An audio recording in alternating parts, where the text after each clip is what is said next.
No country can ever truly flourish if it stifles the potential of its women and deprives itself of the contributions of half of its citizens. This quote from Michelle Obama starts us off today, and we are talking about optimism and how to maintain an optimistic outlook and a feeling of hope no matter what's happening around you.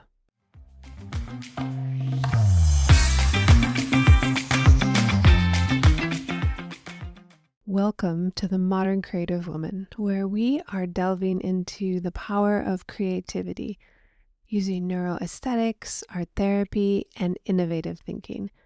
I'm Dr. Amy Backos, your hostess and creativity expert, bringing you 3 decades of expertise as a licensed psychologist and a board-certified art therapist. There is no fluff. These are not just theories. These are the results of research and clinical practice, as well as the creativity that we all have in our lives.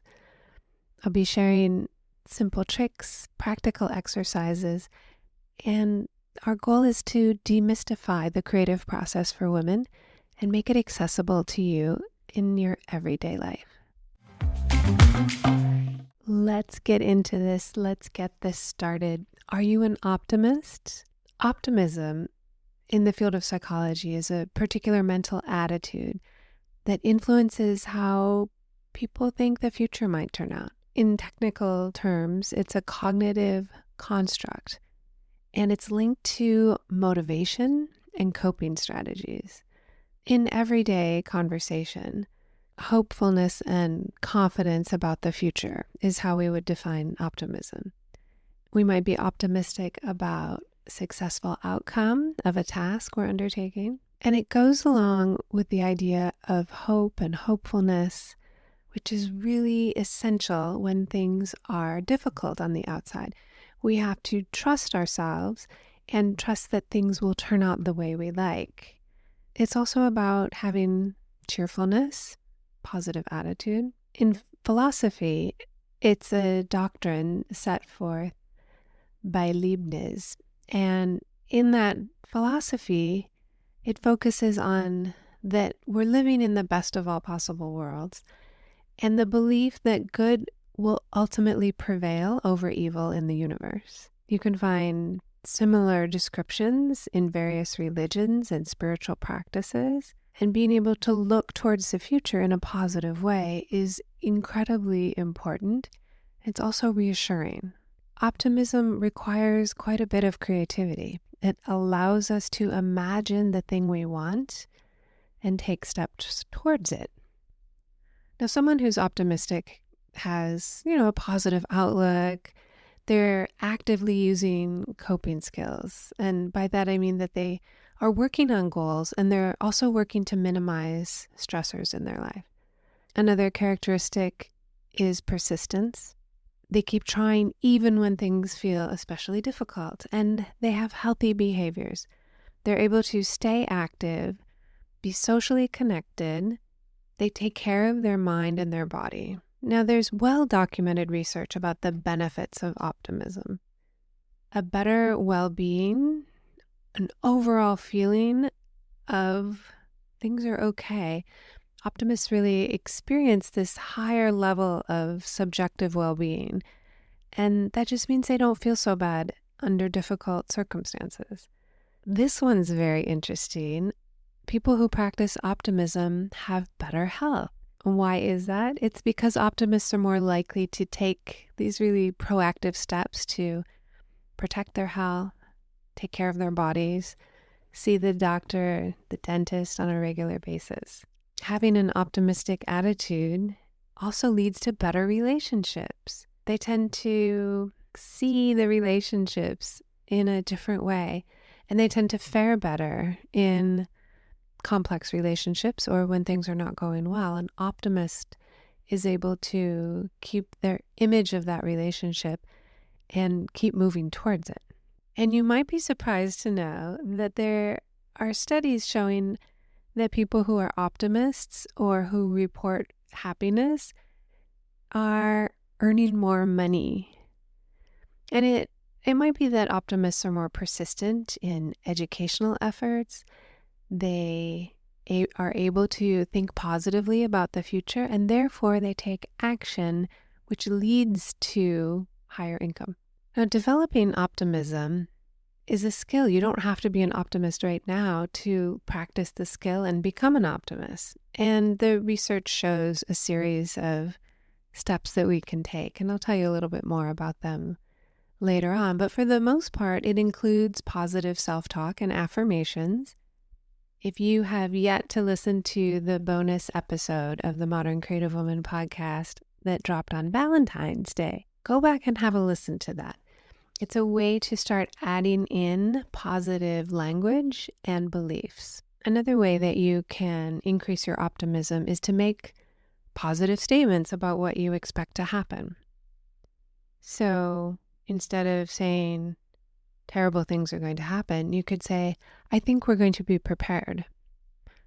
You can also focus on believing that there are aspects of your life that are under your control and figuring out what those are and taking action on them. That promotes optimism. One other way that you could try this week is to attribute your successes to factors that are in your control, and you can look outside of you for failures. And I'm not talking about manipulating the truth, but I'm talking about being able as a woman to own your contribution to success, to own your contribution to what you've accomplished. And it's so often that women will say, oh, it was the circumstance, or I was just lucky, I didn't deserve that. And an optimist will say, yeah, I contributed to that project. I made that happen. When you think about being a woman who has a positive outlook on things, what do you imagine? Can you picture yourself being that way? And I think a lot of us struggle with optimism. We fear that we might jinx ourselves, or maybe that we'll turn into Pollyanna and be in denial about the realities of life. And when I began to work on my own happiness, I wondered if I would become unbalanced. But I was already unbalanced in thinking a little bit more pessimistically. So in actuality, you encouraging yourself to have a mindset that promotes optimism is really about helping yourself be balanced and grounded. And this kind of optimism, where you can see the big picture, is healthy and empowering. I want to share with you 7 steps to practicing optimism. And these are the nitty-gritty, very practical ways that you can engage in optimism to balance out whatever fears and negativity are going through your mind these days. Acknowledging what is happening in any given situation is the first step. It includes making an honest and non-judgmental assessment to ground ourselves in reality of what's going on. But once we acknowledge the situation, we have to move rather quickly into the second step. And that's shifting our focus from the problems into potential solutions. It requires that we're taking really like this proactive stance and infusing optimism into our thoughts. We're not ignoring the problems. We're adding in, might start with like a little garnish on the side of optimism. And being solution focused has a way of coming true. The third step is maintaining that positive outlook. Now, it requires celebrating, and you might be celebrating things that are completely unrelated to your stressor. But getting in the habit of celebrating, even little bitty wins, encourages your brain to look for more and more optimistic opportunities. And we don't want to celebrate these small wins with ignorance or sort of seeming naive. We want to celebrate our achievements, the things that we've done. If you finish a big project, take yourself out for a cup of coffee. Now, you might already go out for coffee, but you can say, this cup of coffee is to celebrate having completed my big project. You can do something smaller. You finish your vacuuming, make yourself a cup of tea and sit down for a few minutes and acknowledge, I'm celebrating, I finished my chores. And this will train your mind to keep looking for optimism. Remember, we need optimism so that we can remain solution focused and not just wallow in anxiety and worry. The fourth step is to practice your overall gratitudes on the positive aspects of your life right now. And it does not matter what your circumstance is, there are things that you can be grateful for. You can download the 21-day gratitude journal and have a really clear sense of how to practice gratitude. There is an abundance of research that's been going on for decades and decades, all about what gratitude does for us. It's good for our mind, it's good for our health, our relationships, and our life satisfaction. The fifth one is using positive language. If you find yourself complaining or gossiping or repeating the news to your friends or family, just switch the language to positive language. You can say something positive about a friend.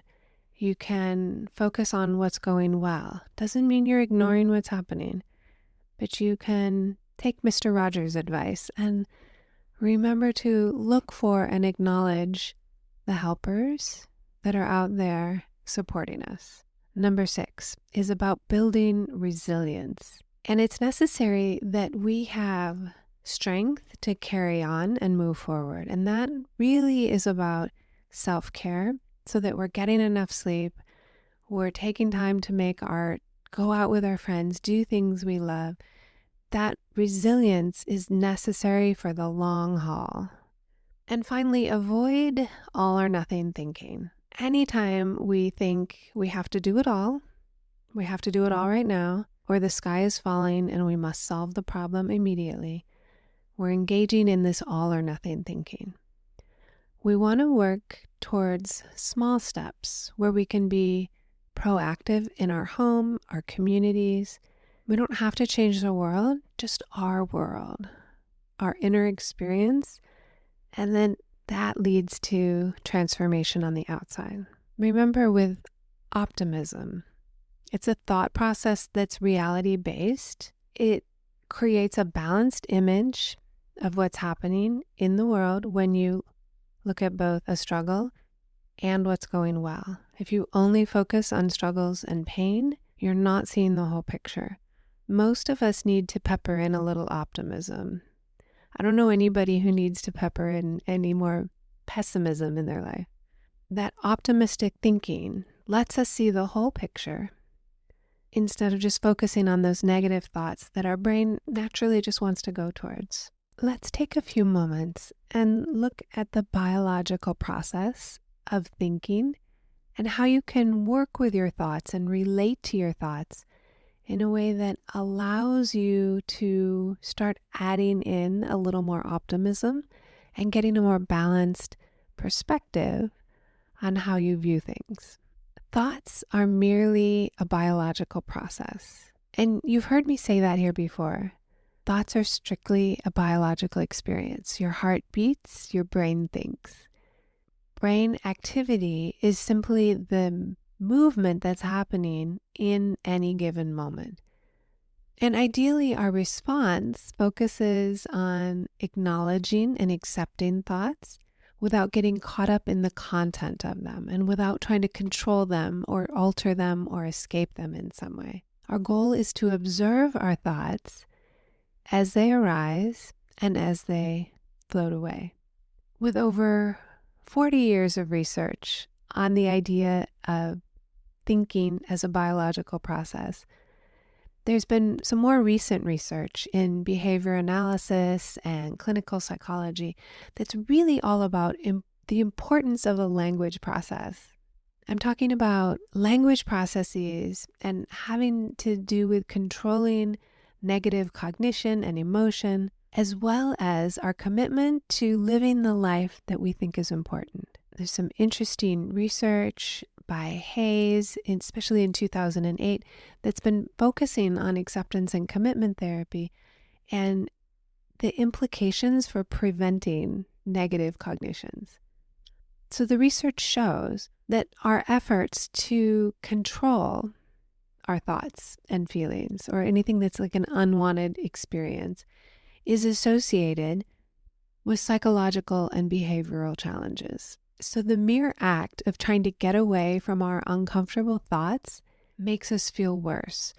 We end up spending a large amount of psychic energy. That's the psychological energy it takes to experience our thoughts and turn them into action. We spend a lot of that energy trying to deal with our thoughts, and we're just adding so much struggle on top of our painful thoughts.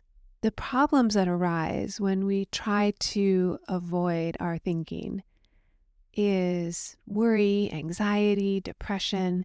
We can increase our self-critical thoughts, our judgments, our feelings of inferiority. Now, behaviorally, if we're spending a lot of time trying to avoid negative, unwanted thoughts, we end up not taking action. We take an extremely long time to finish a project, or we don't finish at all. We end up dreaming but not doing. We end up avoiding things that we really do want to do. And it can also lead to addictive behaviors like technology, shopping, food, substances, etc. The research shows that we can reduce our psychological and behavioral problems by looking to our values. That is what's most important to us and how we want to behave in these areas of our life, such as friendship or parenting, romance, work, education. Values are what you think is important in any of those areas. And when we take steps to reduce our avoidance, where we give up the idea that we can control or escape from our thoughts and feelings, and we add that in with pursuing our values and what's important, we feel better. Our behaviors and our actions start getting in alignment with what we think is important, and we just feel better. So in dealing with our thoughts, it's essential that we stop avoiding or denying or struggling with our inner emotions. Our experiences are what make us human, those thoughts and feelings, bodily sensations. And when we can accept those for what they are, just thoughts, not facts, vibrations in our body, then we can deal with them in a reality-based way instead of struggling with spending all of that energy on managing our thoughts and feelings, and we can use that energy for what we want to do with our lives instead. It requires accepting these deeper feelings are often just appropriate responses to certain situations. When there are stressful things in the environment, it's appropriate to feel upset. We're not trying to stop that from happening. However, if you're feeling despondent, if you're having thoughts of hopelessness, that can exist while you still take action towards what's important to you. Let me repeat that. I want to make sure you have it. You can have uncomfortable thoughts, very difficult feelings, and at the same time, you can still make movement towards what's important to you. You can be frightened and still take action.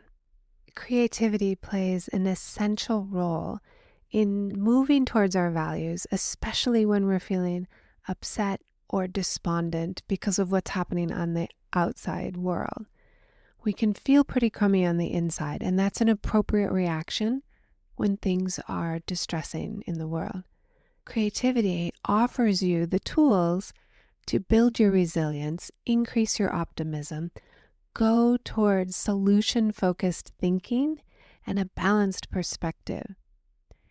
When you think about your values, you begin to recognize that you can act on them, move towards them, no matter what's happening on the outside.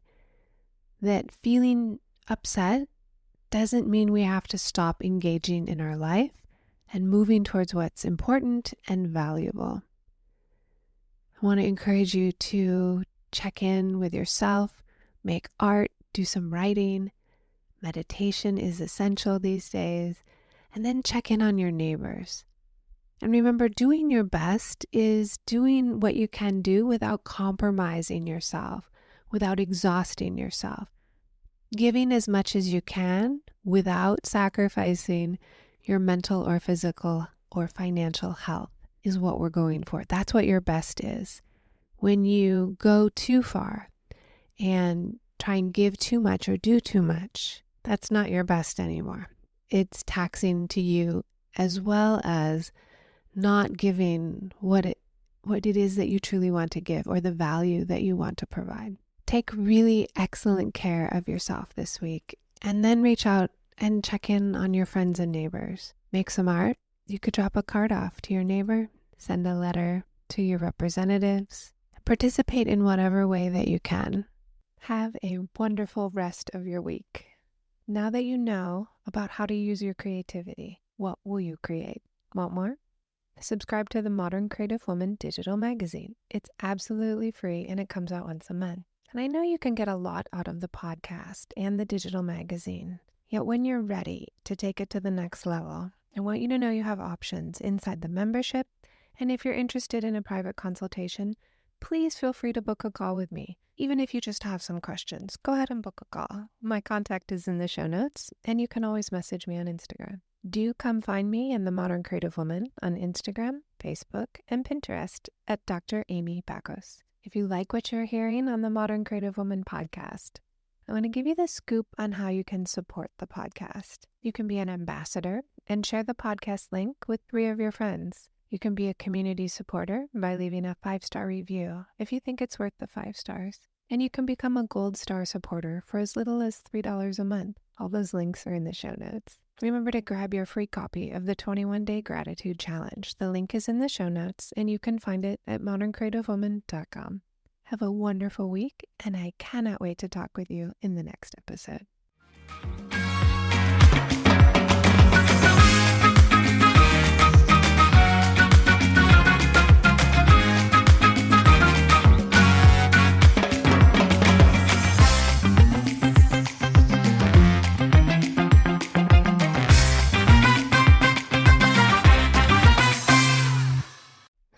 We have some bloopers today.